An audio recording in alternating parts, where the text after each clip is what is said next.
Усан хангамжийн системийн тухайд төслийн байршил нь төвийн нэгдсэн усан хангамжийн системээс аслагдмал хэдий ч төслийг дундны усаар тасралтгүй найдвартай хангахын тулд Улаанбаатар хотын усан хангамжийн дээд их усүрээс хотгоны гадна тал 4.1 км өрттэй усан хангамжийн шугам. За туул гол дээгүүр нийтдээ 214.6 м өрттэй инженерийн шугам сүлжээнд зориулсан металл гүрэн цэцлэмжтэйгээр усан хангамжийн системд холбосон байгаа.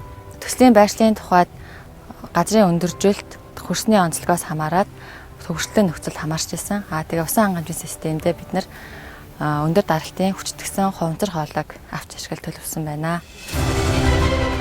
Хотгон дотор нийтдээ 2 дугаар үргэлжлэлийн усан хангамжийн станцаас дамжуулах 6.5 км мухардмал системийг төлөвлөсөн байдаг.